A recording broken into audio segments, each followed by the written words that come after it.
বিএনপির চেয়ারপারসনের উপদেষ্টা এবং মানিকগঞ্জ জেলার সাবেক বিএনপির সভাপতি এবং বর্তমান আহ্বায়ক আফরোজা খান রিতার দিক নির্দেশনায় মানিকগঞ্জ হরিরামপুর উপজেলায় ৩০ মে শহীদ রাষ্ট্রপতি জিয়াউর রহমানের মৃত্যুবার্ষিকী উপলক্ষে প্রস্তুতিমূলক সভা অনুষ্ঠিত হয়েছে। মানিকগঞ্জ জেলা প্রতিনিধি কাজী গাউসুল হায়দারের রিপোর্ট।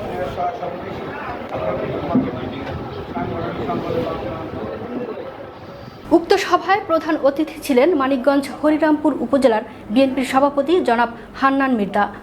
মানিকগঞ্জ জেলার সাবেক সহ সাংগঠনিক সম্পাদক শফিক বিশ্বাস, হরিরামপুর উপজেলার সিনিয়র সহসভাপতি আব্দুল কুদ্দুস, সাধারণ সম্পাদক শামীম আহমেদ, যুগ্ম সাধারণ সম্পাদক শফিউল আজম, সাংগঠনিক সম্পাদক দেলোয়ার হোসেন দুলাল, কৃষক দলের সাধারণ সম্পাদক মহিউদ্দিন খান, যুব দলের আহ্বায়ক আব্দুল হাই শিকদার, স্বেচ্ছাসেবক দলের আহ্বায়ক নীরব, ছাত্র দলের সিনিয়র সহসভাপতি লিঙ্কন, যুব দলের যুগ্ম আহ্বায়ক মিশুক, মানিকগঞ্জ জেলার জিয়ার সৈনিক দলের সহসভাপতি মোহাম্মদ রাসেল মিয়া। আর উপস্থিত ছিলেন হরিরামপুর উপজেলার বিএনপি অঙ্গ সংগঠনের নেতৃবৃন্দ।